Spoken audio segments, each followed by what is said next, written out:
Hello, people. It's your boy Usmaan back again. It's been a long time since I've done this series. I'm really happy to be back with, obviously this kind of content. This is the content that we love to see on the platform first and foremost. As you can see from the sort of heading above our heads, real people, real talk, and that is exactly what we have in store for you today. You know how myself and Joe, we kind of go way back in terms of our journey on this platform. He's one of the first people, you're actually one of the first people I met, if I'm not mistaken. Yeah, I did my first show with you, mate. I was thinking, I feel like it was, but in case you don't know who Joe is, obviously you live under a rock, but it is what it is. For those of you that don't know, Joe predominantly works on the Homie Haters channel, the Masterclass. He's changed his channel name about a million times, so I don't actually know what the channel's called. I'm sure it's called the Masterclass. But listen, none the least, he's in the building. We rearranged about 20 times. Make sure you show some love in the comment. We got Joe, aka Fat Boy Slave, in the building. How you doing, Joe? How are you? Mate, how do I follow that introduction, to be fair? I'm not quite sure, but no, I'm good, thanks, mate. I've watched a few of these shows that you do, and obviously I reached out to you, and we've had a bit of dialogue, and I'm looking forward to just having a chat with you, mate. I've been kind of inspired by the openness of some of the other programs you've done. I know you had Hader on here. I think he was one of your first guests, obviously. Yeah, he was. He spoke very openly about his struggles and sort of difficulties that he's had, and that was great. And then I think I also watched a show with you from, is it the Beautiful Game podcast? Boys that you had? Is that right? Yeah. And again, it was so interesting. I mean, I wasn't even aware of their channel, and then I didn't realize obviously how massive it is. They're doing great work over there, and since then I've been watching some stuff on there, which it's good. So I think, but it's like everyone's got their own story, haven't they? Everyone's got a journey, and it's just, I think it helps to sort of just open people's eyes sometimes to sort of the struggles that people go through, and hopefully people can get something from watching these shows. Absolutely, man. I think that's a very, that's basically the premise of the show. In case you haven't watched any of the episodes, I know it has been a while. I think the last one we did was with Anita. We was talking about, Black women in sport in particular, her role in it, hopefully, being a good sort of representation of that. But in terms of the show in general, I think you've hit the nail on the head. I don't want to use the word normalized because I don't think it is normally used within this sort of course, mental health is a serious issue, but it's more, I want to normalize that conversation. That's what this video has always been about. It's about normalizing very taboo topics, such as racism, things that people don't want to talk about because they feel like, they might upset someone, or they're walking on eggshells, so to speak. And that's what this is about. This is about breaking down those barriers, having an open and honest conversation, as you suggested, the one with Ada in particular. I think I remember that show for the rest of my life. And then obviously me and Ada become very close on the back of that. Obviously, if you haven't checked that out, feel free to do so. But that's what it's about. And that's exactly what we're going to do today. You're another human being to other people, but to me, obviously, I know a bit about your story. I don't know a lot about it, and that's what we're going to find out today. First and foremost, it's very off topic. However, you're probably going to gather what I'm going to ask you. Both Manchester United fans. Just quickly, we don't normally ever talk about football on these, but I haven't spoken to you since. But we are in the final. Finally! Ollie has got over that sort of duck on that head, so to speak, man. Just quickly, as a Man United fan, man, how are you feeling about that sort of achievement, so to speak? Never doubted it, mate, really. I'm joking. I think I was doubting it even after about 50 odd minutes yesterday. My God, I'm sweating. I'm delighted. Obviously, there was a whole thing around semi-finals first and foremost, and then I actually thought after the first leg, well, obviously this is done, and you're in the final, and then they obviously go and take the lead last night. But then, obviously, true United style, there was always going to be a moment in that game, wasn't there, where it was going to sort of look a bit iffy. And geez, I think they went 2-1 up, didn't they? And then De Gea made a couple of miraculous saves to save it going 3. But yeah, no, I think it's big. I think it's a big moment for Ollie as the manager, and also for the players. These players on the whole are quite, they're young, but also they're quite inexperienced to winning things. I think Hader, there's a lot of, call you Hader, mate, Usmaan, sorry. There's a lot of players who are sort of inexperienced at sort of winning trophies, so I think it's a big sort of leap for them now to sort of experience a final. And however that final goes, I'm pretty confident, but however it goes, I hope that they'll learn a lot from it. you know, about getting over the line and winning trophies, because at the end of the day, that's what this club's all about, isn't it? 100%, man. I think the hater comment makes me laugh, because I actually used to do this all the time. I used to call Coach or Benji or something like, because I'm sorry, yeah, apologies. Oh, that's made me smile. To be fair, I'll take it, hater. I'll take it. I'll take the just call me Dave. Call me Dave, mate. It's all right. I don't mind. I'll take the compliment. But no, honestly, you've hit the nail on the head. It's about getting over the line for the boys. You haven't done it under Ollie, and you know they finally got over one hurdle. They need to overcome the second hurdle, which it kind of leads me on nicely to what we're going to discuss. Yeah. Obviously, you know the title, as it suggests, battling stereotypes, battling mental health, and there's two ways that you gave me actually for the title. And before we go into them, I just want people to gauge a bit of your, you know, a bit of your backstory. You know, we've spoken of very briefly, just for me to understand 100% if I'm correct in the information that I've received. But I just want, you know, people to know you and know a bit about you. So first and foremost, you know, obviously, as you told me correctly, you know, you were born with your disability. If you just want to explain a bit about that, because obviously people viewing them may not understand what we're even referring to. So if I'll just pass the floor to you in that sense. Yeah, so basically I was born with a disability called cerebral palsy. It's a disability that sort of develops during, like obviously my mum's pregnancy of me. It's where part of my brain gets starved of oxygen, and then it can, you know, cerebral palsy is such a massive spectrum of a disability. So I have quite mild cerebral palsy. So unfortunately, the way it's sort of affected me is I can't walk. I don't have any balance, so I cannot I don't have the messages that go from the brain to the muscles in the legs to allow me to walk don't work, and also that cognitive balance isn't there either. But, you know, there are people with my disability that have struggled to speech, and I'm sure you may have come across these people in different walks of life. And I know you do a lot of work in the community, Usmaan. So I know you're you're sort of very socially aware. And I think the biggest thing for me, and it was a message that was given to my mum when I was first born by a doctor, and I've tried to carry it through my life as well. And I was diagnosed after 18 months because basically I wasn't doing the things that a baby should do at that age. You know what I mean? I wasn't my speech wasn't great. I wasn't able to sort of take any steps. I wasn't even able to sit up on my own. And my mum didn't think something was right. And she went to the doctors a few times, and they basically said, "Oh, I think he's just lazy. He's a late developer. He'll be fine." Anyway, Mum wasn't happy, and she took me down to London actually to go and see a specialist, and it was there that they diagnosed me with this cerebral palsy. And the doctors told her right there and then, she said, "Look," he said, "whatever you do, just don't treat him any differently. You know what I mean? Just make sure that if he's naughty, you discipline him the same way. You know, you reward him the same way. You try and give him the same opportunities that you would give him if he was, for want of a better word, a normal child, and you know, just treat him as if this is not a thing." And I think that's the sort of perspective that I put on my life, Usmaan. You know, I mean, I've been so fortunate enough to do the same things as that people like yourself have done. I've been to university, got jobs. You know, I've had relationships with people, and I've just not allowed it to sort of define who I am, really. And I think that's the important thing. And I think, you know, we've talked about mental health on the show. I know you have. And I think that's important for that side of things as well, because I think if you start seeing your disability as something that changes you as a person, then it can become quite a depressing thing, if you know what I'm saying. Yeah, I can completely understand, you know, the last part. Yeah.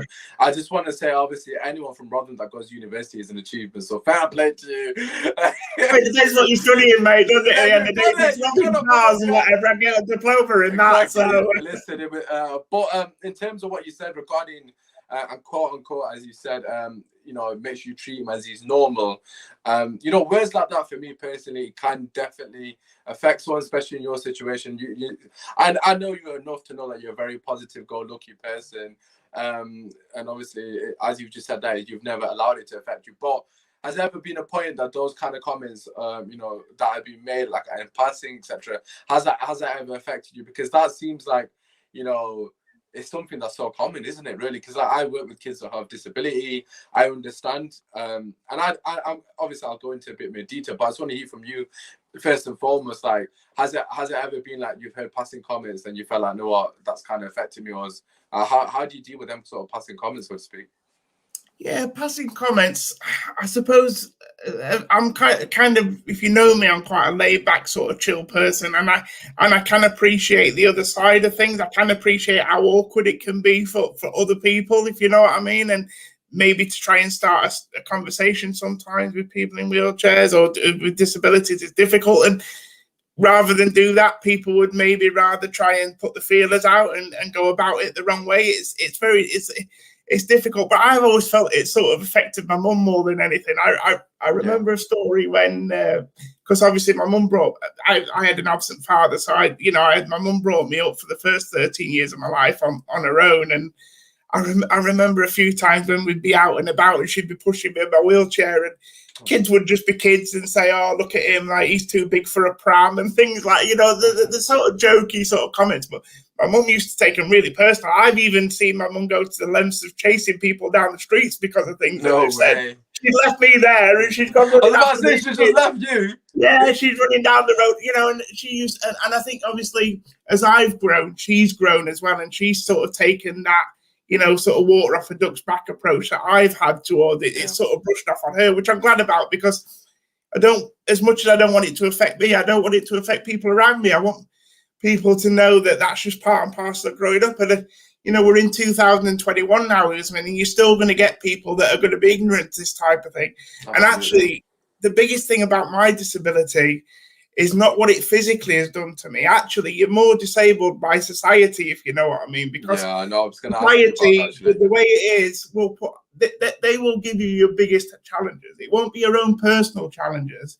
It'll be the challenges that society puts in, whether that's an access thing, so like access to buildings and getting around from A to B, whether that's people's perceptions of disability, which even in 2021, I still think could be a lot better than what they are right now. People have a real stigma towards certain disability, but I do think it's improving. Like I see certain, I've got a friend who's got a daughter at the moment, and they watch, is it Mr. Tumble or something? A cartoon. And if you notice, and if you notice now, they have disabled children on there, which is brilliant. That's brilliant, though. Some people will find quite weird, but I think it's a real clever thing, because I think what it's doing is these young people, at ages 2 and 3, they're seeing people who look different on TV. Yeah. And then when they eventually get out into the wider world, or they go to school and they come across these type of people, it's going to become normal for them. And I think that's where we need to go. When I was little, Haley,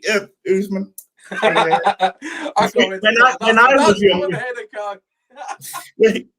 when I was younger, that wasn't around, you know what I mean? And kids would come up to me and ask silly questions like, why are you being lazy? Why are you in they call it a pram, and it was clearly a wheelchair. They'd say, why don't your legs work? And that was the biggest thing I had the difficulty, because how do you answer those questions? It's like, you're not going to understand the real reasons at that age. So I just had to say, look, my legs are broken, things like that. My legs don't work like yours do.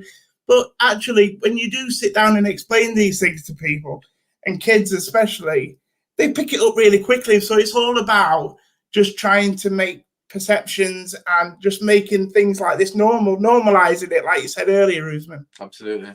Yeah, no, I think in terms of Mr. Tumble, as you referred to there, I think that's a massive step in the right direction. I think obviously I work with kids daily basis. I think one thing I do know is that they seem to pick up a lot at a young age, and we all know that anyways. But you could just, again, teachers have so much power, it's crazy, but I can literally teach them anything and they'll just take it as gospel if I keep teaching it. If I keep saying something to them every single week, they'll take it as gospel. Like they'll just trust my word. They never really question it at a young age. And I think obviously those steps that, having kids within these stories, to have disability or in wheelchairs, I think that's definitely a step in the right direction. There's quite a lot to unpack there. I do want to go into the lack of opportunities, which you kind of mentioned as well as the sort of preconceived, perception you get in the society. And I suppose I'm guilty to this subconsciously. But you've mentioned something that I wasn't actually aware of. Regarding your dad, I wasn't aware of that. You was raised solely by your mum. I wasn't. That was something that information wasn't passed to me. Again, it's more curiosity really, because as someone who's worked with kids that you know from a single parent home, so to speak, did that ever affect you growing up as a child? Was that ever? Did you ever feel like it was a difficulty for you at any point? No, I think, you know, I count myself. Well, I always count myself when I was younger to be quite switched on, and I realised from quite a young age what had gone on with my mum and dad. So it wasn't like I felt like I needed more information or answers on that. So I could close that book at quite a young age, which helped me. And also, I think I had a granddad. Well, I still have a granddad, fortunately, who played a massive part in being like that father role for me, and an uncle also. So I never really felt I missed out on that. And actually, when I got to 13, my mum then met my dad, well, my stepdad, who I view as my dad, who sadly passed away 2 years ago.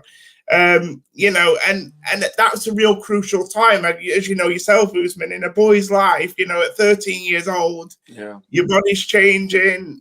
You're having different kind of thoughts to what you are, and you know, you're going through that puberty stage and that second phase in your life. And my mum met my sort of stepdad or dad at just a perfect time for me, because I was getting into a stage where I was starting to really need that something more, that father figure, and it came into our lives at the perfect time. And yeah, I mean, and then from being 13, basically, I just had the same sort of mum and father relationship. I took him on straight away as seeing him as my dad. I respected him, and he played a massive part then in me becoming this sort of determined person in terms of what do you want from your life? You know, are you good? Because there are times, even though I said to you I'm positive, Usmaan, there are times when you do think, actually, I am like this, so I don't have to. So, you know, people will forgive me if I'm a bit lazy, or, you know, I could just, you know, I'm entitled to this, I'm entitled to that.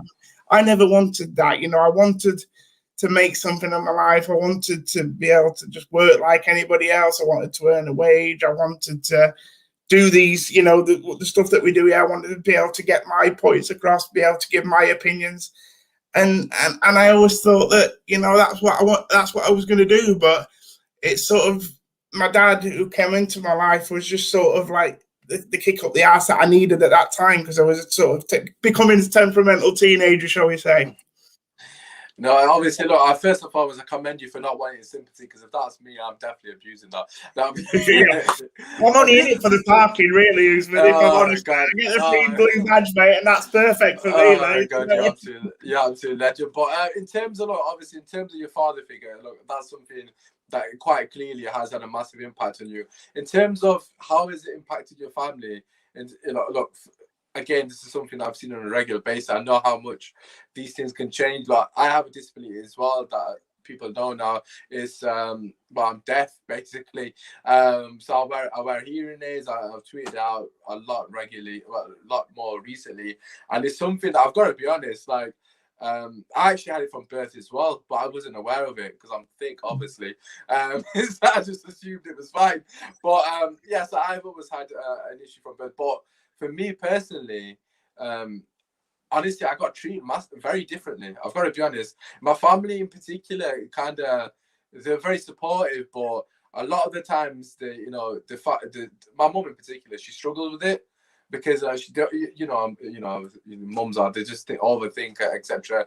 How's he going to be able to do X, Y, and Z? There's a lot of things that. As I've got older, that I've struggled with, like, for example, like just basics of like doing a podcast and that kind of thing. It was a struggle initially because it's set up, because I couldn't even hear my guests half the time, so I was like, oh God, I'm just second guessing people. But the question I'm asking you is like, how is the toll been on your family, basically? You know, you've had this since you're a young child, so of course they're familiar with it. It's almost become second nature to them. But, you know, was there ever a moment in your early years that you felt like you were a burden on your family at any point? I know it's a bit of a loaded question, but you know, it's just that, have you ever felt like that at any point? How is it for your family having to, like, you know, sort of deal with this sort of thing?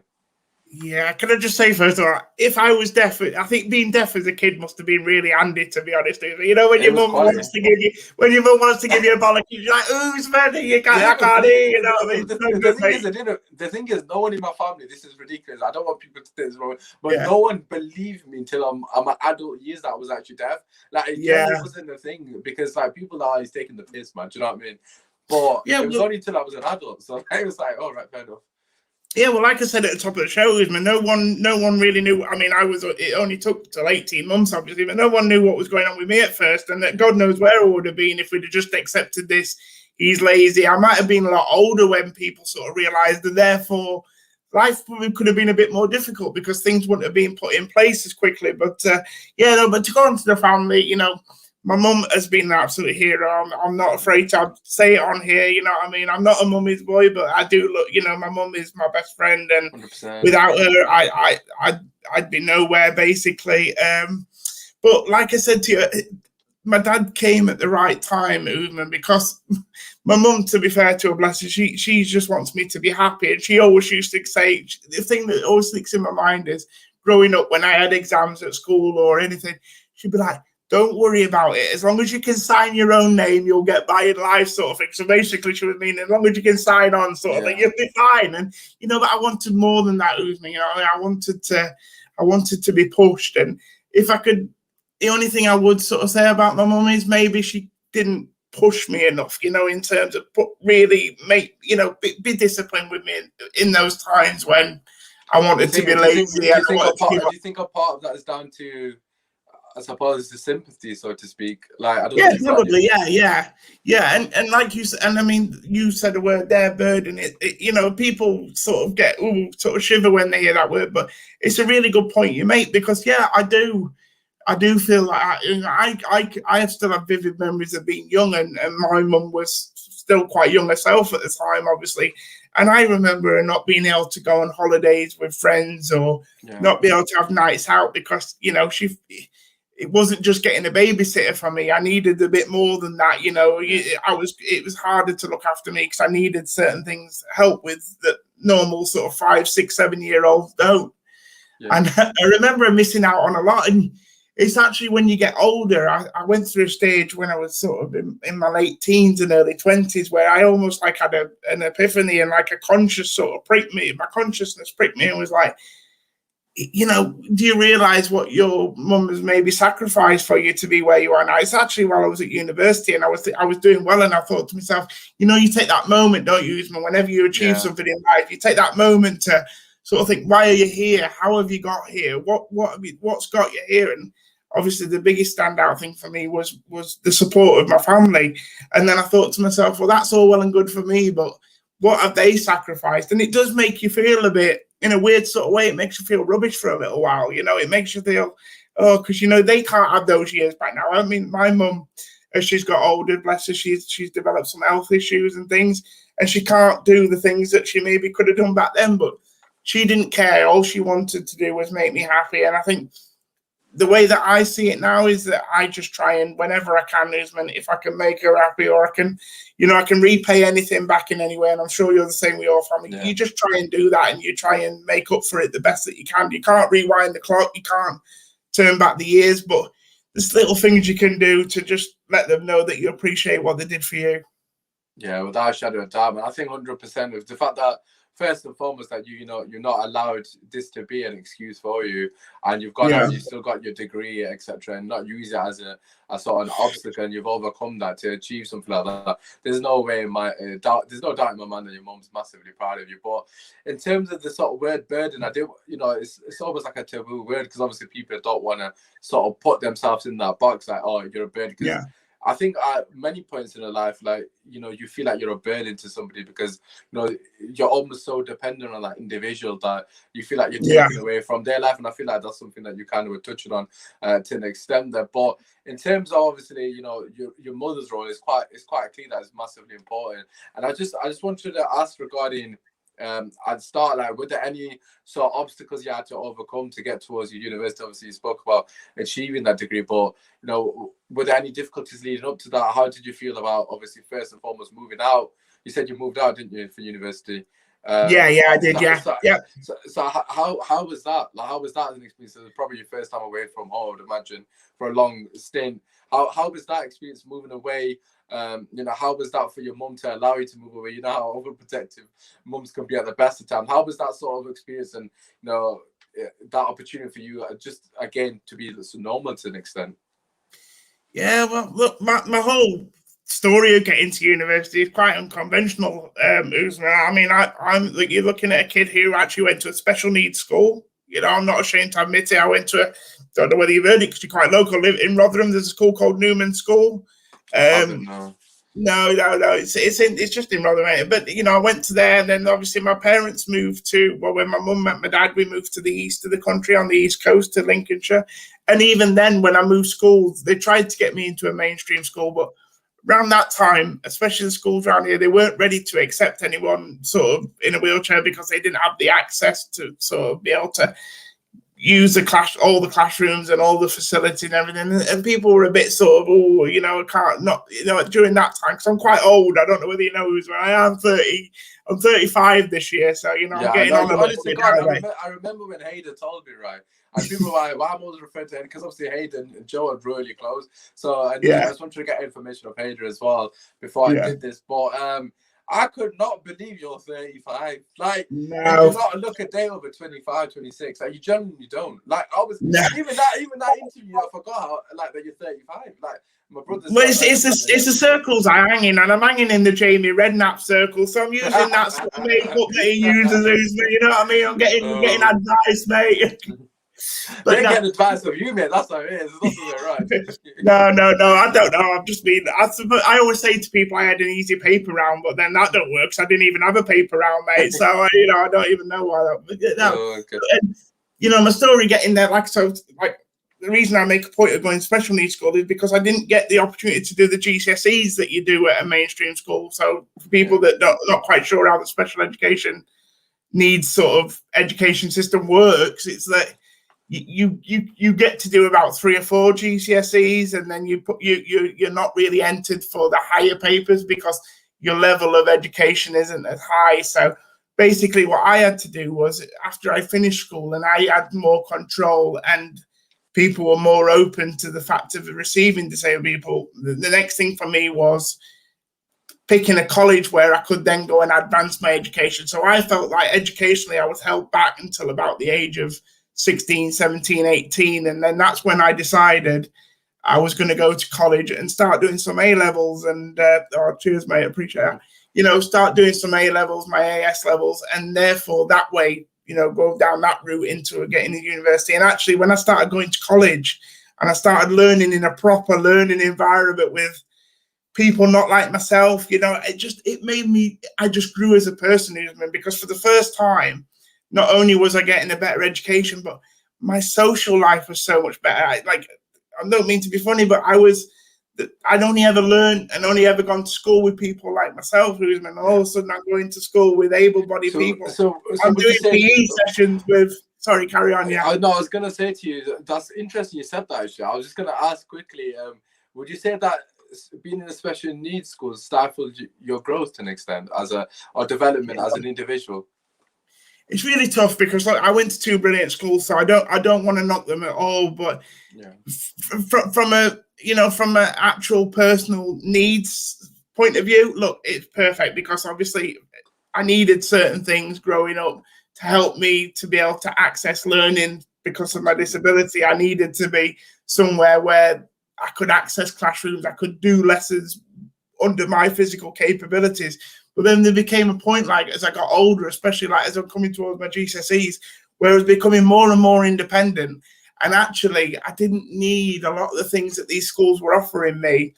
I needed to be pushed educationally, but it just wasn't quite there for me. And like I said, it was then when I went to college that I just broadened my horizons. I was just learning at the same, for example, I very rarely was sent home with homework.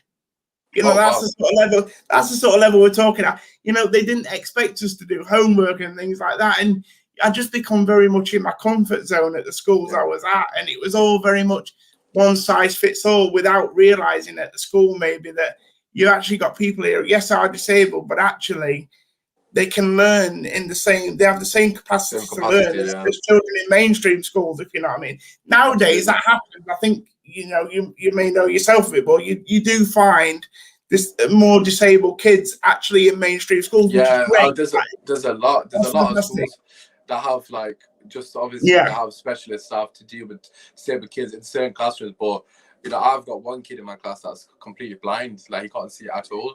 And he's fully integrated, like you said, with the P lessons. He's fully integrated within my lesson. Obviously, I'm aware of that. I sort of cater for his needs, so to speak. But he's fully integrated with the class, which is something that I find absolutely beautiful, and is something that had to happen more. And I'm happy that you mentioned that. I feel like the homework thing, that does surprise me. I feel like, again, this is going to be into a bigger topic, of which we're definitely going to touch upon. But it seems that almost like they're treating you completely differently, which is kind of what I'm gauging from that. Of course, again, as someone that looks from the outside in, so to speak, we just assume a certain thing. But did you ever feel like you were being treated differently because of your disability? The homework thing, that's really surprising, to be honest. It's almost like they feel like you're mentally challenged, like you're not. Yeah, well, that's the thing. Actually, in a weird sort of way, looking back now, I can see I was treated very differently. But as you can appreciate, at the time, being a kid growing up in those types of schools, that's just the way it was. It didn't, I was being treated same as a kid next to me who I could see probably wasn't as, maybe as sort of educated as I was, or I didn't have the capability to be educated the way I was. But at the same time, they were doing the same lessons as me. They were working on the same task. You're just thinking, he's really struggling with this, and I'm finding it really easy. How are we? Or even vice versa. I had kids smarter than me, and there's kids that are absolutely smashing something, and I'm struggling with it. And you're thinking, there wasn't that adaptability. There wasn't that sort of, I don't think that understanding within the education system. We're talking 20 years ago, Usmaan, so things have moved on, obviously, and obviously for the better. And I'm so pleased now. Like I say, I had a job where I used to go into mainstream schools and deliver sort of disability awareness sessions and things like that, with things we were talking about off air, about the right things to say, the words to use, putting on sessions for disabled people. How important do you think those sessions are? Because you said you're going to schools. Massively. Do you think they're like, obviously the necessity, but would you say that's something that a lot of people don't want to speak about? Again, it comes back to certain things that people don't want to say because they don't want to upset this. Do you feel like those kind of conversations are more important to have in school? Because without them, you don't have that education to be in the real world, if that makes sense. Because like you said with the book, the kids book, like now they've got kids who are in wheelchairs, etc., and then it becomes more normal if you have these conversations more regularly. It's like, in terms of the work that you've done in schools, like what is it that the workshop that you do particular? Yeah, it's just trying to remove that stigma. Hey, Usmaan, I did it again. I'll get there. By the time we get to the end of the show, mate, I will get the name absolutely bob on. I have to apologise for it. You must call me Dave. Must call me Dave. But no, look, honestly, for me, it's about for a lot of people, it's all about fear, Usmaan. It's that fear. It's that fear of saying something wrong. It's that fear of, the biggest example I can give you is when I used to, when I needed help when I was at school, I used to go to the supermarket, and I'd have sessions where I would have someone with me in terms of trying to make me more independent, and trying to improve my independence. And you go to a supermarket and you'd buy some things, and it's amazing how often when you go places that if you're with someone who people assume is your carer, they will talk to the carer rather than talk to you. And it still happens today. I still see it, and I hear of stories when I go and give these classes. And that's the biggest thing. And I understand that's like dehumanizing you to an extent, isn't it? Really? But people get people get annoyed at that. You have to appreciate that some people like myself will be fine with it. Other people will be really sensitive about it, and it can upset them. And luckily, I had carers who said, well, I don't know, you can ask him, he's capable of talking to you. But I understand why these people are nervous, because I've been there myself when I've gone to speak to somebody else who's disabled, and I've asked them a question, just a simple question, maybe, how are you?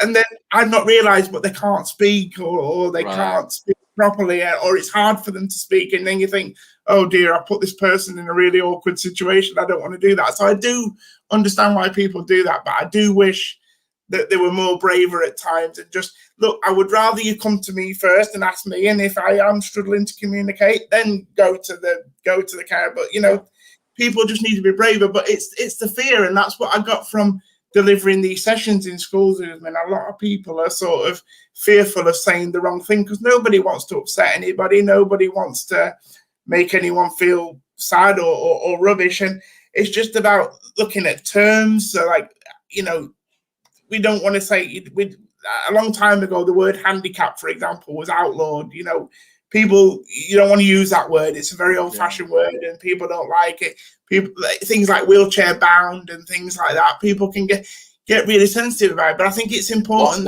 what's the correct terminology, just so we're all aware, because obviously, I'll be honest, I probably said something wrong already. So what would be the correct terminology then? What would you say? You've said so much wrong, mate. You're lucky I haven't come off this already. You know what I mean? No, I'm very joking. Mate, the wheelchair user, I suppose, is the universally correct, you know, thing to say. But if you talk with someone in a wheelchair, but this is my point, Usmaan. I'm not the best person to speak about it because I don't get sensitive about these things, and this is why I do these sessions, because I can almost see it from the other side, and I sort of sympathise with people like who don't know how to sort of approach it. So I feel like I'm the best for that because I feel like I can create an environment where people can speak openly about these things and not fear that they're offending me. Like you said off air, I don't want to say anything that will sort of upset you or use the wrong term. It really doesn't bother me. And I think that helps people relax. I do know there's a lot of disabled people out there who are very sensitive about these things. And if you do get them wrong, they'll be all over you. And I do think that's a little bit unfair. But again, everyone's different and everyone sort of reacts to these things differently. But I think that, you know, I talked about at the top of the show, I've always wanted to be treated the same as everyone else. So from time to time, you're going to have to accept that people are going to say things, or people are going to refer to you as a normal person. And really, for me, that's what, as a disabled person, that's what you should really want. That is a dream. One of the things I'm most proudest of is the fact that Hader didn't even know I was in a wheelchair until I honestly did about a month. And I love that. I love it because that's the way I want it to be, Usmaan. I don't want people to not that I don't want you to know. I tell you that not something personal, but I don't want people to see that first. I want them to see me. I want them to see what I'm about, if you know what I mean. Yeah, no, I can completely understand that. Like, I think, in terms of what you said there, like, I was watching the document. I watch quite a lot of documentaries on these kind of things because obviously working in school, etc. I want to try and gain a better understanding from perspective. You know, I suppose with yourself, it's quite clear that you're a very understanding person because you can see both sides. But a lot of the times, you know, people like myself, you know, we don't really educate ourselves on these matters. We don't educate ourselves on how it is mentally for you. And we're going to go into mental health because I know you want to speak about that. But mentally for you, it's important for me to know how it is for you every single day. And the fact that what you just said there is something that came up a lot on these documentaries with, you know, sort of conclusion to these documentaries. A lot of the people that, you know, had disabilities, etc., they would always say the same thing. And they would say, you know, I just wanted to not be seen for my disability. I wanted to be seen as a person first. And I think that's the overriding thing. And I've got to be very honest, and with you as well, and I think I've done this subconsciously, and I think a lot of people probably do this, you know, obviously when obviously when Hader said that, you know, you're in you're a wheelchair user, etc. And again, this is wrong of me, but this is almost like, this is the issue. My first thought was like, he's very positive and very outgoing, like not outgoing, but you come across very bubbly, etc. And the fact that I've affiliated that feeling to someone not being in a, like, do you know what I'm saying? Like, I shouldn't feel like that, and I automatically in my head I thought like that because I know you personally, because obviously I'll do what we've done together, but I shouldn't be thinking like that. And I can only imagine a lot of other people have done something similar. But my question to you is, like, mentally, how has it been for you? You know, always been in a situation, let's just say we met for the first time in person, and you're always in that situation in the back of your head, or mentally thinking this person's acting a certain way because I'm in a wheelchair. Like they're not actually like obviously they could be genuinely be nice to you, but have you ever felt like people are being nice to you because of you're in a wheelchair? How has that been? How has that been mentally for you? Has it been a struggle? Or how have you been able to deal with that?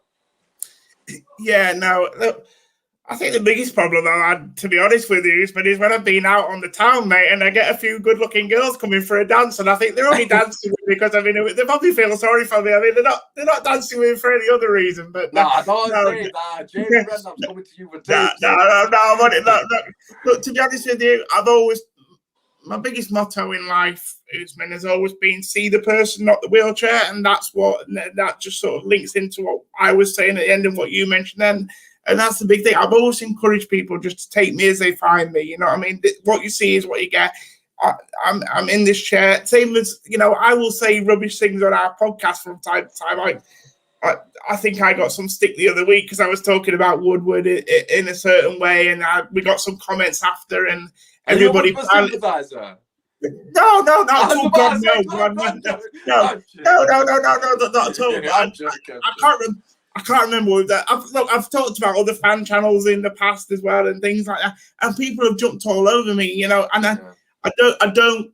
That's the way I want it to be, though, man. I want it to be like, I don't want people to think, actually, we have to judge him differently because look, he's disabled in a wheelchair. He's going to speak shit from time to time. Pardon my language. It's not like that. I feel like I can get my opinions across, and end of the day, it's just an opinion, and if people want to disagree with me, I've always wanted that. I've never wanted people to sort of pander to me or anything like that. Same with when I was doing sport is a massive part of my life, and PE was always my favourite subject. And I actually ended up doing my degree in sports coaching, sports development. And I always, when we were doing games or we were playing sports and stuff, I just wanted people to just, as long as they involve me in some capacity. I mean, Jesus Christ. I don't mind what it is, just involve me. I've been a bloody goalpost in a football match before. They put my wheelchair there to act as a fucking goalpost. But I was involved in the game, and for me, that's all I've ever wanted. What goes on, look, if we can develop it further and you can appreciate, I mean, when I was younger, I could get out of my wheelchair, I'd be on my knees, I'd be diving in goals and all sorts. Didn't think anything of it, Usmaan, but it's just, the first thing is you've got to be able to, accept these people, and let's break down barriers, because once people can see you do something once, it might look strange to them and it might make them cringe, but actually when you've done it, then the whole thing changes. It becomes a different ball game, because people only need to see it once to realize that actually this can happen and this is possible. And that's all I've ever done when I've been around people who maybe felt like they wanted to treat me differently. I've made it clear from the very beginning, look, there's something I can do here. I can get involved in this. Don't feel like, you have to exclude me, or don't feel like it's awkward. Let's look at what we're doing and let's adapt it. And I've been fortunate enough in my life to have friends who have been willing to do that, and have colleagues in university and fellow students who have adapted things to allow me to participate the best I can. So I'm really grateful for that. Maybe I'm lucky, but I think sometimes for disabled people, I think they expect too much of other people, and I think you need to take responsibility yourself, in the sense that you need to be prepared to show these people what you can do and show them what's possible, and not just assume that they will know how to sort of include you in a game, if you know what I mean, or a particular sport. Yeah, and I think in terms of what you said, that I think it's very interesting for me to listen to, actually, because obviously, like, I've told kids that have disabilities, and from my perspective, I'm just really happy to listen to you, like, in terms of get a greater understanding. I think it's really important that we continue to have these conversations, because like the people watch this that they're being educated, because you are, like, similar to what you do in your workshop, we're educated. I think the most important thing I can take away from this so far is the fact that you literally just want to be treated like everybody else. And like you said, you are. It's funny that you said it, but you're happy to get abuse on social media because of your opinion, because that's what they would do to somebody else who did. I'm not happy to. I don't want. I'm saying that, Usmaan, because I don't want treatment.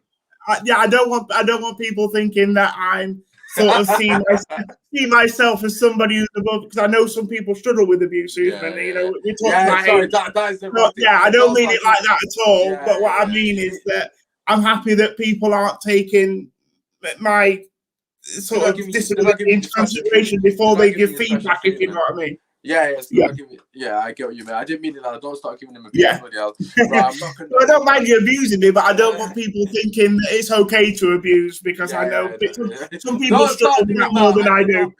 I didn't mean it like that. Right, let me just get this comment on, because I've got a question on the back of what you just said, actually, but I don't want to, because it's going to, obviously, just let me just get this up first. So this is from Kojo. You will, of course, you know what Kojo is. AK3 Midfield Podcast. So him and Cahill, they do actually have a third guest, and this is obviously what his comment. The third founder of 3 Midfield is a wheelchair user, and he made it clear to us the same from the day we met him in year 7, and was treated the same from everyone.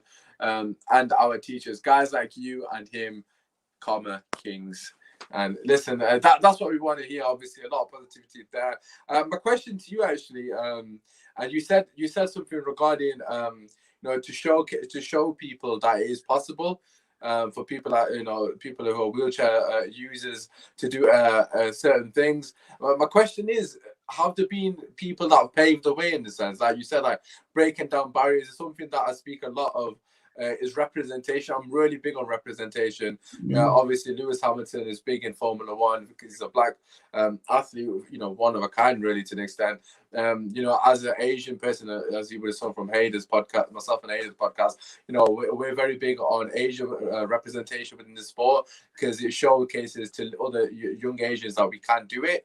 Have you ever felt like there's been people that represented yourself or in a positive way to show to other people that we are capable? We don't need special treatment. We're more than capable of doing everything that you guys would expect, and even above in some cases.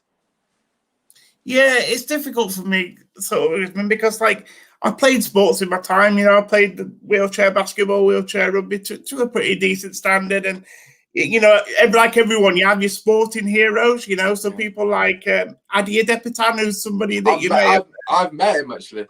Absolute hero of mine. Obviously, quite a big TV personality these days, but obviously he found fame through his ability as a wheelchair basketball player, Paralympian.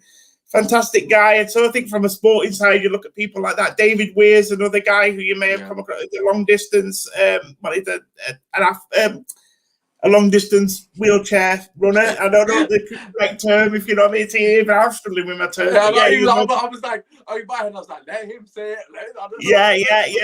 Yeah. So, but then, for me, Usman, in a way, because I was never really blessed with a lot of talent to play these sports, like I got by and I played to a decent level. I was never going to be great. It was more about role models in terms of looking at how people live their day-to-day lives. So really, the only people I can put that down to is people I went to school with who are older than me, people who you would not know. Obviously, they're not famous or anything like that, but they were older than me and they got a similar disability with similar sort of restrictions. And I was seeing as they got older, how they were sort of getting over the challenges that I faced. And I sort of took inspiration from them. So it was just learning from other people. Like I say, again, I don't want to harp on about my family, but my dad especially was, again, the same. He showed me ways. My dad got me driving. I mean, I drive, and if it hadn't been for my dad, I don't know whether I'd ever driven, because there was no desire from my mum, being a typical mum, to see me get in the car. She was always too worried about that, if you know what I mean. Oh, I don't know about him driving. I don't know if it's safe. And, my dad pushed that. So, like, I have got role models from a sporting point of view, but actually to get over the things that I wanted to get over in life, to be able to just have that normal social life that anybody else does, and do the thing that everybody else does. I just looked at other people who've been on a similar journey, and I was lucky with that because I saw them every day, going to school, going to college and things like that. So I just learned from those people. So, he used to struggle with that, but actually he can do that now. How did he do it? Does that work for me, sort of thing? And that's what it is, because for me, before I could be anything, I needed to learn how to deal with what I am and my disability, and how I can do things, just in life and enjoy life. You know, how can I go to university? Well, I went to university and I saw it was possible because people older than me at my school were doing it as well. And there was other people who went to college, mainstream college before me, who showed me that it was possible. And like, I hope now that, you know, when I do these sessions or I work with people with disabilities, they can look at me and see, you know, actually, I can just do the basics in life. I can get a job. I can be educated and I can make something of my life, because really at the end of the day, that's what it's all about. You just want to have a life that enriches you, don't you? That you can look back on and have memories. You know, one of my biggest passions is traveling as well, you know, traveling. And as you can imagine, that can bring its own difficulties, its own challenges. Yeah. But I've been fortunate enough again to see people before me go away on holidays, go to obscure places, travel like anybody else does. And it's allowed me to do the same. And I've got some fantastic memories that I'll take with me. And I'm really grateful for that. Yeah, no, I think that's obviously first and foremost. Like, I commend the fact that, you know, you looked at other people and you've looked at that, you know, in a positive light. I think a lot of people, again, you know, they've looked at other people that achieve certain things and think that's not achievable for me. And obviously that takes a lot of self-belief. So it kind of makes me think that mentally you're quite strong, like, because I feel like you've had a lot of obstacles in your life and you've overcome them in a positive light. Would you say that's something that's been like passed down to you from your family, or where's all that positivity come from? Because, like, you know, I just want to sort of say that, because a lot of people in life, they always look at the negatives. You know, you're somebody that's always very positive from what I'm aware of. You know, you've never felt sorry for yourself. You were in a position that you could have potentially felt sorry for yourself. What message would you send to those people that, you know, are constantly doubting themselves or constantly looking for excuses, so to speak?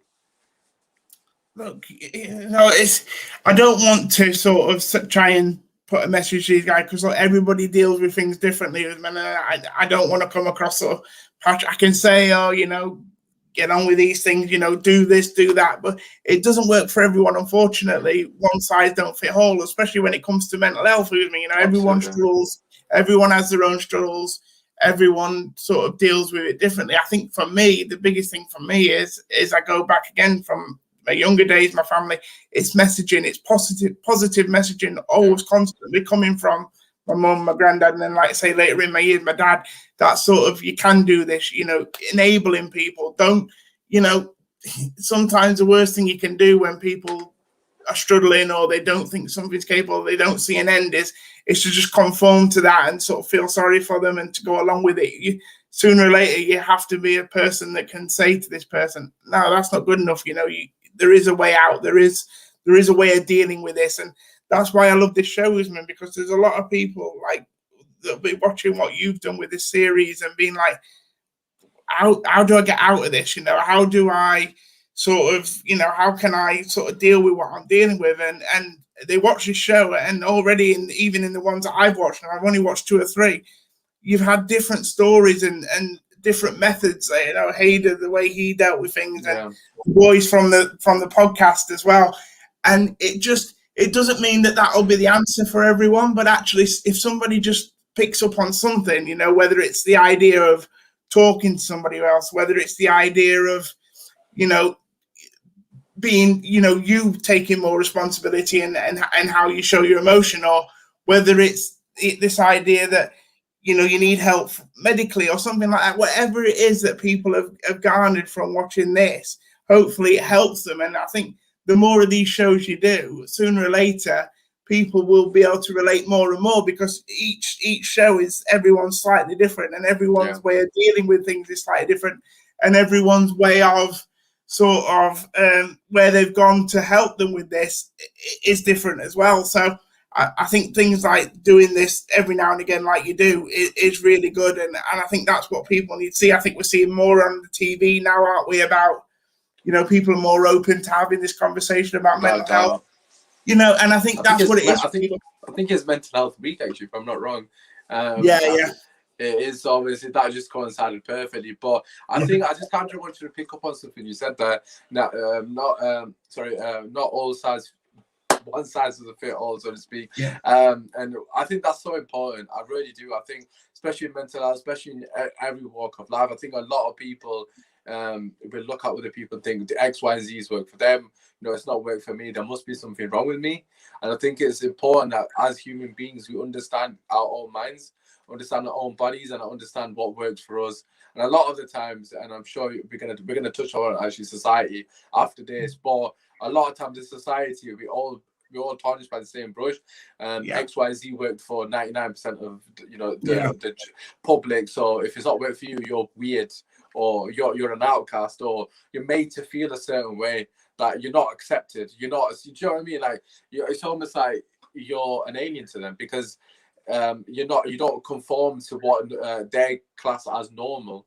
And I think for me personally, it's very important that as human beings that we understand what works for us. And that's why you said that some things might work for me, but they might not work for someone else. So I'm not going to sit here and give that sort of advice, but I respect that. Usmaan, when I'm down, I feel like I'm the kind of person that I only need one person, in my trust circle. I only need one person to say, look, you're going to be all right. This, give me a solution. Whereas I do know there's people out there that they need that message over and over again. Some people might receive that message from 100 people, but might not make them feel any better. So it's not fair for me to sort of say, this is the answer, because obviously I'm made slightly different to a lot of other people. Absolutely. My opinions on mental health will be different to yours, will be different to Haider's, and certainly how you deal with that and the mechanisms that you have. Some people can brush it off a lot easier than other people. Yeah. Maybe I'm in a privileged position in the sense that, look, I've been used to having people make comments about me and abuse, and people putting things in my way that I can't do things. So therefore, as you get older, you build this sort of tough skin, if you know what I mean. Absolutely. But you look at mental health in a different way. You just see it as it's just something else. It's just like it's another thing. But for some people who haven't, have had a life that's been, good and smooth, when they do experience mental health, sometimes maybe they're not in the best position to deal with it because they haven't had those past experiences that really tough them up, if you know what I'm saying. Yeah, no, absolutely. I think a lot of my past experiences definitely made me the person I am today, and it builds character. The one thing that we promote a lot on this series is the fact that and I actually said this to the kids actually I was working with today, but you're gonna make mistakes in life, you're gonna have struggles, you're gonna have those obstacles, but a lot of the times you got to learn from them. There was a lot of times in my life that I've been at rock bottom, as every other human being has. And I said this on a previous podcast, I might have said it with Haider, but it's like my mantra in life. And Oprah Winfrey, of all people, said it. And she had a very tough childhood. I can't remember off the top of my head, but it was a really difficult upbringing. And they interviewed her and they asked her, how did you overcome, certain obstacles, etc. And she basically said that, through struggle, you always have an opportunity to grow as a human being. And she was like, I'm not going to allow this opportunity to escape from me, and I'm going to make sure that every single time that I go through hardship, that I grow from this and you learn from this, and the next time you don't do it. And that's what it's about. So every time you are going through a difficult time, you need to self-reflect. I think that's the only advice that I would give. Is like a lot of people, we're so stuck in a bubble within life and like society. I mean, trying to fit in, etc. We don't really look at ourselves, and we don't really understand who we are as human beings. And that's only the way you can deal with mental health, until you accept it for what it is and also understand what works for you, which is what obviously Joe was referring to. We're all wired completely different. So moving on from that to society, and you said two words to me, right? So obviously we messaged regarding the title of the video, and I could have mentioned this at the start, but I want to leave it at the end because I think it's a huge topic, and I know you're quite clearly passionate about it. And the two words that you said was challenging perception. That is what the title you wanted. You said that put this as a title. I think that's a challenging stereotypes on the title, but similar. But the reason I bring you up is because I want to ask you what that means to you. So in terms of society, what is the perception of you in society, and obviously how do you go about trying to rectify? I don't use the word rectify, but how do you challenge that? Obviously, use your own words, I guess, to an extent. But first and foremost, in society, I suppose I kind of admitted to having a what's the word? A conception of you, that sort of thought prior to coming on. But in society, how have you been perceived, like in terms of as the person you are today? Yeah, look, I think my passion for this came from my dissertation that I did for my degree. So I looked at this physical disability versus social disability, and that was all looking at actually, yes, there will be restrictions with you physically, like there is for me. I physically cannot walk. I physically cannot, stand for any length of time. But also, you've got to appreciate as well that people can become disabled through society, and that's not just disabled people. That's anyone. Anyone can be disabled by something in the society. I mean, I've watched these shows, Usmaan, and I've listened to you and Hader, and you guys can be blocked from things because of who you are and the color of your skin, and that's talk about sort of social that's an issue with society, and you can be you'll have experienced things where you're being excluded for one thing or another, whether, like you said, your hearing or your, like I say, who you are, your belief, your faith, and that's really sad, obviously. But I think, it's all, like I said at the start, it's all about challenging these perceptions, because it might sound simple, but if we can knock these barriers down and we can knock these walls down and we can make things seem like the norm, then I think that makes things so much easier. I think the reasons why it was like it was when I was younger, as a boy growing up in the sort of late 80s, early 90s, and it was just like, it was still very sort of taboo to talk about these things. It's very, like I said, school, for example, schools weren't ready to take people like me. You had multi-story school buildings that didn't have lifts, for example. So you can't go to schools. And it's all about just challenging these things, challenging what these people are capable of, and for people in society and for businesses and for schools to sort of challenge themselves and to see what, where they can take it and everything.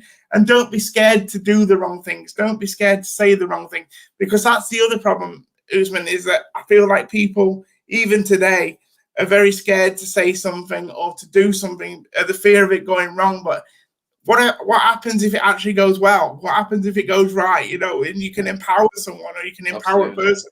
That, for me, should outweigh that fear. But obviously, not everyone thinks like that. And even today, you look at, I went to watch a show. You like cricket, so I went to go and see. I went to go and see a show with David Gower a year ago. But I went to this really old-fashioned sort of theatre to watch it, and I wanted to go with my mate who was also in a wheelchair, and there was only one disabled space available in the whole theatre, the way it was built. And I went because luckily I'm able to sort of move on to a normal chair like that you would sit on, and then my mate who couldn't get out of his chair could sit in his chair next to me. But even today, we have things that obstacles was doing things that could have stopped me from going to that show. That could have stopped me, and that's what needs to improve still, I think.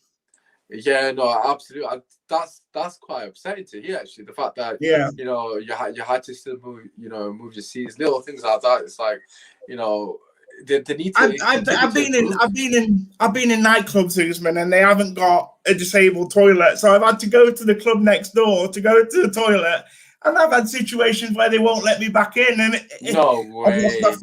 I've lost my friends. People are still in there, and I can't get in there, and it's just like I've had to sort of go. I've had to use the toilet. I've had to go to the street like anybody. It's very degrading. But this is what society can do to you.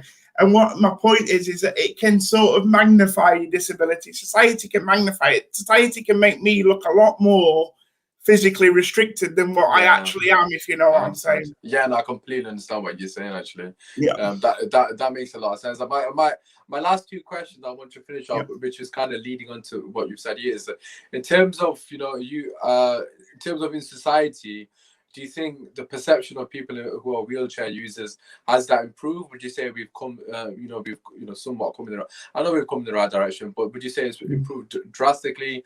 We've got a long way to go, and on the back of that, what would you, as a person who's wheelchair user, what do you want to see changed from society? What if you had the power to change anything? What would be the thing that you think, no, what, this needs to be changed? Because the fact that you've just said that, obviously, the society is making you feel that you're more unable than you actually are. Like little things like having a disabled toilet, you could have went to the toilet, went back to the club. Like, it would have not been an issue. Like, do you know what I mean? Yeah. You would have got on with your night, but the fact that that isn't a viable option, and then making you go from X, Y, and Z, making it more difficult for you, almost, I don't use the word extraditing, but it's almost like they're making it like, oh, this is a problem, but in your head, it's not a problem. So what does society need to do in that sense to bridge that gap, so to speak? Just on my night out point, I mean, I become more disabled when I had a few drinks as well, Usmaan. So I don't help myself, do I, to be fair? My need for a disabled toilet is even more after a few sherbets. But no, look, the key word for me is access. People just need to feel that they can do things. I think, look, I've been to places where I've at the start of the day, I've been driving there, or I've been going on a trip to school, and I thought, I'm not going to be able to do X, Y, Z. It's going to be rubbish. I'm not going to be able to do it.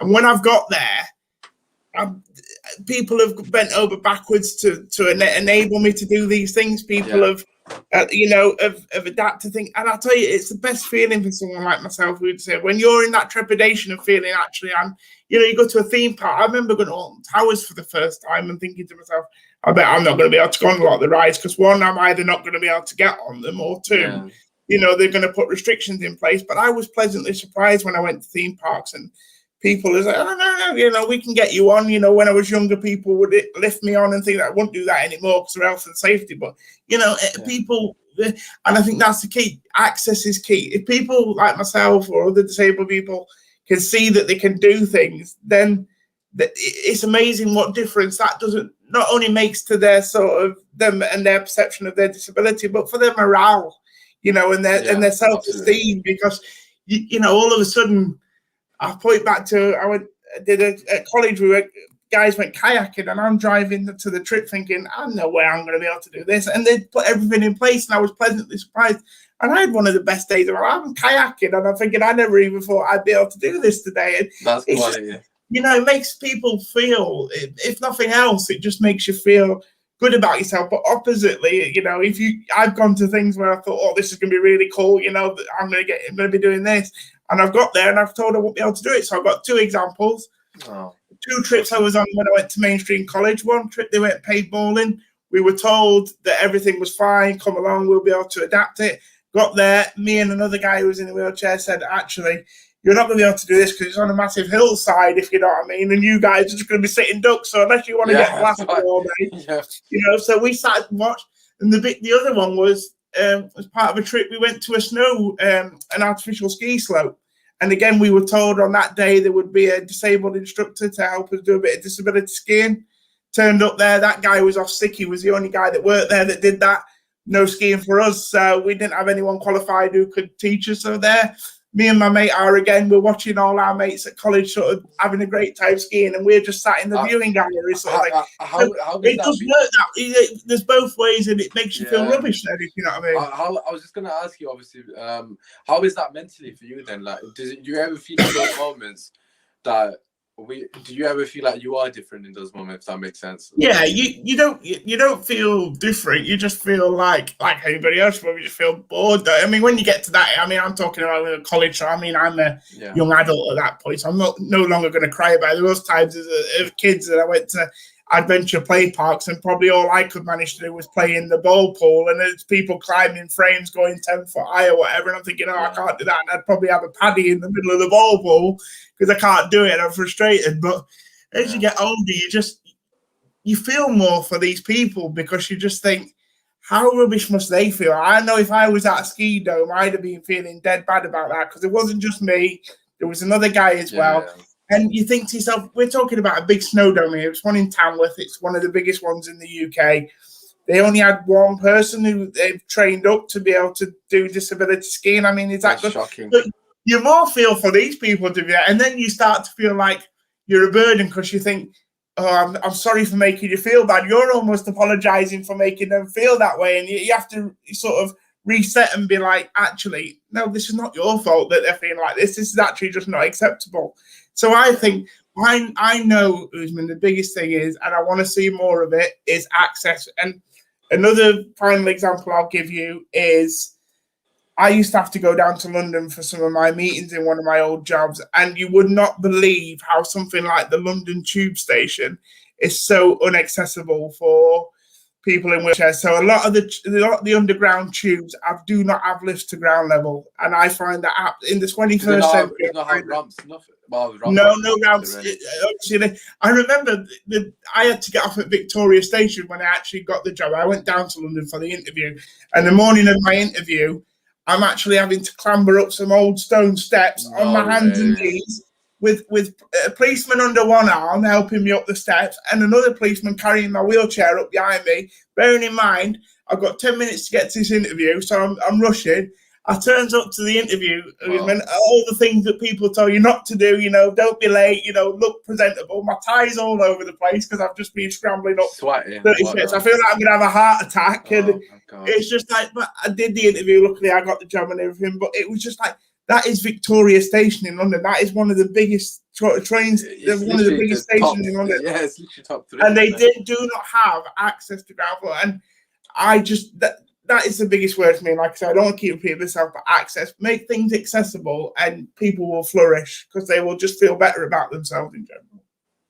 Honestly, I've just got to cut. That's an absolute disgrace from them. I'm not gonna lie. I'm sat here thinking that is absolutely insane to me. Like, in terms of the acts, I think that is the most important thing with most things in life, especially with this. Like, you want to go to these events and feel like you're able to do it. Empowered to do things. Yeah, exactly. Without anyone trying to help you. You don't need someone's help, basically. I get that a lot as well. We don't need your help. So I think that's something that, we definitely need to improve on. But listen, I just want to finish on last question.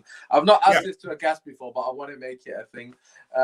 So my question to you is, in terms of what you know now as an adult, obviously 35-year-old man, what advice would you give to your younger self? Is there anything that you would give to yourself, potentially mentally, like dealing with certain things?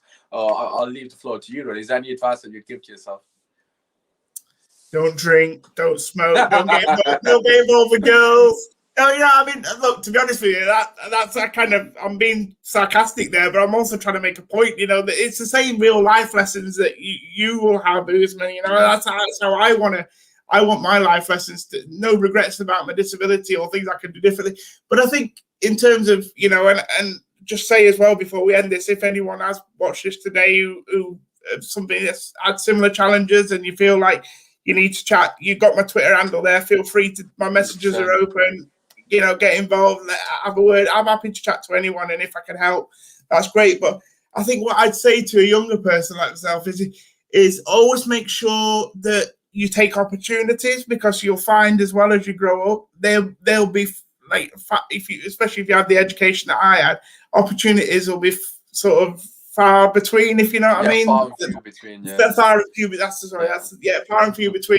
So, grab them with both hands, and even if it doesn't work out, at least you've shown that you're willing and that you want to do these things, because that changes perceptions as well. Sometimes if you're offered the chance to do something and you say, oh, no, I can't be bothered, or you just think you can't do it, then people will be hesitant to give you that opportunity again down the line in the future. So, if you think it's something that's not for you, have a go at it. Take every opportunity with both hands, and never be told that you can't do something as well. That's the other thing, always challenge. I've been told loads of, you'll not do this, you'll not do that. You could have asked my old schools, they'd have never thought I'd have got a degree, but you go and do it, and just push yourself. And at the end of the day, when you know yourself, your limit, that's when, that's where, for me, that's when you've cracked it, because don't let anybody else set your limits, set your own limits in life. I absolutely love that. Absolutely love that. That's something that I always tell people. Honest to God, don't ever set the bar to here. You always can go higher. You don't ever. I think you feel something perfectly. Don't ever let someone else set your limits. Set your own limits. But for me personally, just to add to what you said there, in terms of achieving whatever you want to achieve, you can literally do anything what you put your mind to. And again, you're a testament to that. As you said, the school said you can't achieve. You can't achieve a degree. I actually had a similar conversation with my tutor as well. That kind of further motivated me to go and prove to them that I can do that. And I think it's important that we never, first and foremost, don't doubt yourself, but we never actually sort of back down in these situations. Society is always going to make it difficult for you. For obviously, with yourself, they've tried to make it difficult for you with the lack of access. They've tried. It's not about. They've tried. Sorry. No, they've tried, but you're not allowing it to get to you. Sorry. But no, for me, it's not about proving anyone wrong either, Usmaan. I know what you're saying there, and that is a factor. But it's about yourself. You don't want to look back on your life and think, "Oh God, I could have done that." Actually, if I've allowed myself to listen to somebody who doesn't know my situation, doesn't know me, tell me that I can't do something, you need to know at the end of the day for your own good. You know what I mean? That you can do it, not to necessarily prove to anybody else. Yeah, prove it to yourself. Prove it to yourself. Obviously, you don't need to do it for others. But listen, Joe, genuinely from the bottom of my heart, thank you so much for coming on. Honest to God, I've learned so much from this show. Like, I really have valuable information that I would definitely take on board, especially when I'm teaching to kids further down the line. But listen, I just want to, as always, before we go, Joe, please let the people know where they can find you. Your links will be down below, but obviously shout your socials out, shout the podcast out, the boys, so they can come listen to your brilliant opinions, or not so brilliant opinions, on Manchester United. But yeah, Joe, the floor is yours, bro. And tell the people where they can find you. Yeah, if you want to listen to a Woodward apologist and a Glazer apologist, you know where I am. No, I'm only joking. I am not, by the way. I am not. Look, before I just spout my social media, what's more important for me to say, Usmaan, is thank you. I've seen some lovely comments today. People watching this, I appreciate that, guys. I'm glad you've enjoyed watching the show. And like I say, if you need anything or any information or just someone to talk to, you know where I am. Keep listening to Usmaan as well, because I'm sure you're going to do more of these, and a great show. So make sure you're subscribing and give him a follow. But yeah, it is at FatboySlim886, as you probably know, Usmaan. I don't tweet a great deal. I retweet a lot of your stuff, and I retweet stuff for the masterclass. But you can find me obviously on the masterclass podcast, like you said at the top of the show, where I am a bit more vocal about how I feel and my opinions on football and Man United. And come and get involved there. We're doing some great things. Hayder's a great guy. I'm so grateful for the opportunity that he's given me. And I'm so grateful to the opportunity for doing the show with you. So thank you to you as well, Usmaan. Literally pleasure is all, man. Make sure you go and show love to him and obviously the homie Hayder for the great content that they do. Stay tuned here. We will have more shows. Obviously, subscribe if you are new. Drop a like, all that good stuff. We're going to have some more, obviously, conversations in the coming weeks. But apart from that, it's been your boy, Usmaan. Obviously, absolute